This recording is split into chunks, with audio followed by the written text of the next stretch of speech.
¿Sabías que el nervio mediano puede comprimirse sin que tengas el síndrome del túnel del carpo? Bienvenidos. Hoy voy a mostraros la cara anterior de la muñeca, una zona aparentemente pequeña, pero clínicamente muy relevante.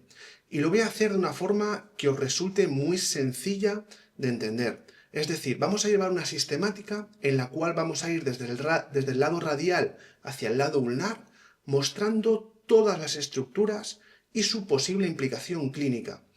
Si trabajas o eres estudiante del ámbito de ciencias de la salud, en este vídeo pretendo dejarte clara la anatomía de esta región y la patología que sucede en estas estructuras.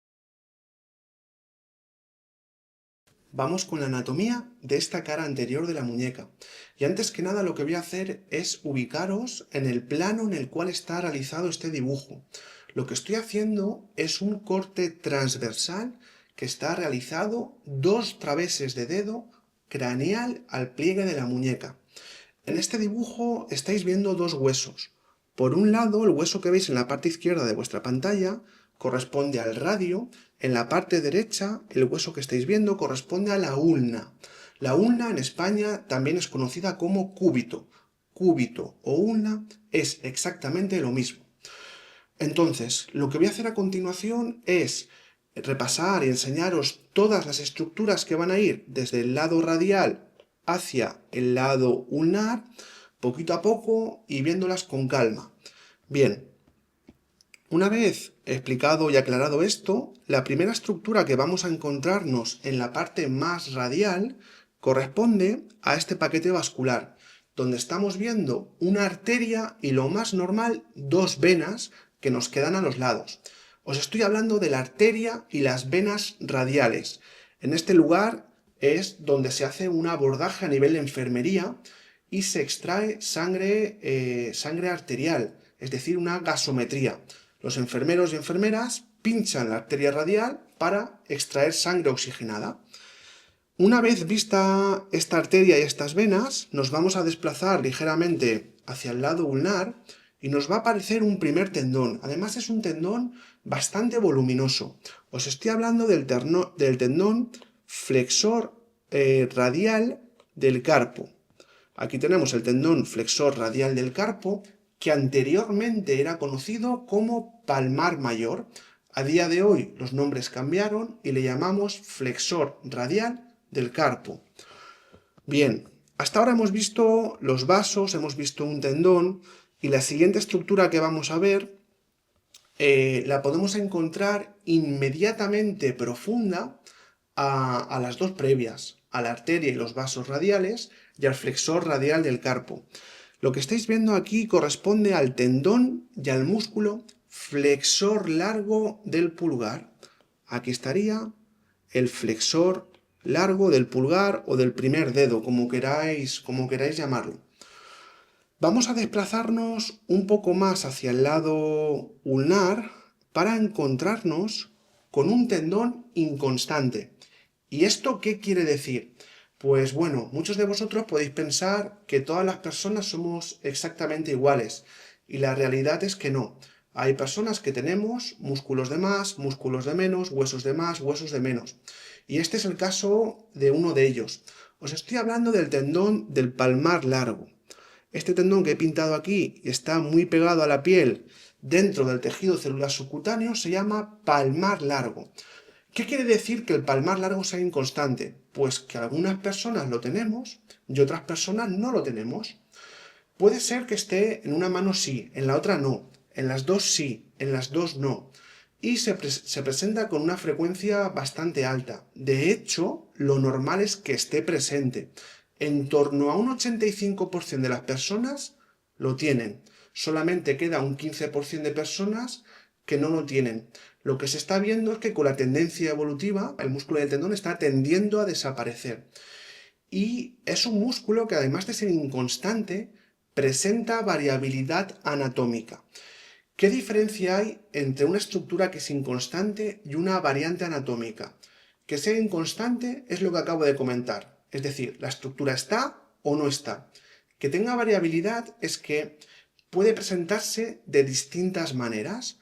Por ejemplo, en el caso del palmar largo, lo más normal es que sea un tendón muy largo en los 2/3 distales del antebrazo y un pequeño vientre muscular que queda ubicado en el tercio proximal del antebrazo, pero hay variantes anatómicas en las cuales el tendón y el músculo están invertidos. Es decir, el vientre muscular de estas personas, de su palmar largo, queda ubicado en la muñeca y el tendón queda en los 2/3 proximales. Esto es importante que lo conozcáis porque a pesar de ser infrecuente, pues imaginaros, una persona que tiene el vientre muscular del palmar largo en la zona de la muñeca, puede ser que esté comprimiendo un nervio que pasa justo por debajo, que corresponde al nervio mediano. Este vientre muscular puede presionar todas las estructuras que quedan por debajo, los flexores y el nervio, y producir una compresión. Por eso al principio del vídeo yo os decía que no todos los síndromes de compresión del mediano vienen por el síndrome del túnel del carpo, pero es que además hay otro músculo que puede comprimir el mediano, del cual te hablaré un poquito más adelante. Bien, una vez comprendido este palmar largo, os voy a enseñar un pequeño truco para saber si lo tenéis o no lo tenéis, y es el siguiente. Vais a hacer oposición del primer y el quinto dedo acompañado de flexión. Si cuando hacéis la oposición del primero y el quinto acompañado de flexión veis que en la muñeca os aparecen dos tendones, el segundo tendón que queda en el lado más ulnar corresponde al palmar largo, es decir, que lo tenéis vosotros o vuestro paciente en caso de que lo estéis probando con él. Bien, hemos visto el palmar largo y la siguiente estructura que os voy a mostrar corresponde al nervio mediano. El nervio mediano lo vamos a estar encontrando en esta zona, pues podemos decir una capa intermedia en la zona anterior de la muñeca, profundo al flexor radial del carpo y profundo también al palmar largo. Este nervio mediano, a esta altura, va a estar ubicado aquí. Va a estar muy cerca también, además, de los tendones flexores, tanto superficiales como profundos. Fijaros, aquí tenemos los 4 tendones flexores superficiales, acompañados a esta altura de parte de su vientre muscular. Por debajo, es decir, profundo a los flexores superficiales, tenemos los 4 tendones de los flexores profundos, que como podéis comprobar, también están acompañados de su vientre muscular. Si este dibujo lo hiciésemos un poquito más hacia craneal, lo que podríais observar es cómo el nervio mediano, vamos a ponernos aquí, podéis observar cómo el nervio mediano, en lugar de estar aquí, pues está discurriendo entre ambos vientres musculares. Por lo tanto, esto también puede ser una zona de compresión.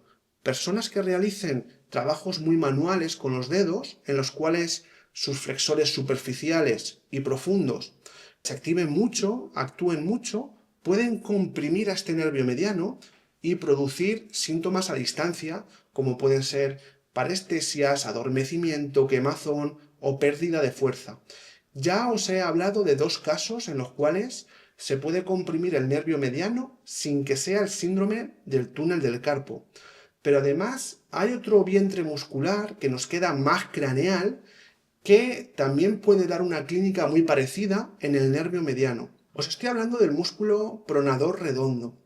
El pronador redondo es un músculo que podemos encontrar en el tercio proximal del antebrazo, en la parte ulnar, y es un músculo que tiene 2 cabezas. Lo más habitual es que el nervio mediano pase a través de sus 2 cabezas. Entonces, este vientre muscular puede hacer como hablando de forma coloquial, un efecto sándwich, puede comprimir al nervio y producir síntomas que corren por todo el antebrazo hasta los 3 primeros dedos de la mano. Por lo tanto, ya os he puesto 3 ejemplos de compresión del mediano que no son síndrome del túnel del carpo. Estoy convencido de que habéis tratado, y si no, estoy seguro de que los trataréis, a esos pacientes que tras una cirugía de síndrome del túnel del carpo salen del quirófano con los mismos síntomas. Pues no podéis olvidaros de revisar todos estos puntos que os acabo de comentar para ver si están atrapando al nervio mediano. Bien, si continuamos con nuestro repaso anatómico hacia el lado ulnar, la siguiente estructura que nos encontraremos corresponde a la arteria y los vasos ulnares o los vasos cubitales.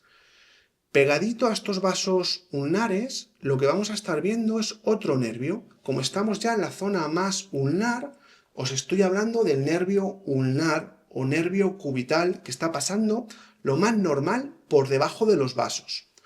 Además, en esta zona nos está quedando, en la zona más ulnar, nos está quedando un tendón y un vientre muscular que corresponde al flexor. Como estamos en la cara flexora, tenemos al flexor ulnar del carpo. Lo más habitual es que quede el tendón superficial a los vasos ulnares y al nervio ulnar. Además, a esta altura vais a estar viendo cómo el vientre muscular está acompañando al tendón. Y bueno, nos ha quedado un músculo en la profundidad, ¿no?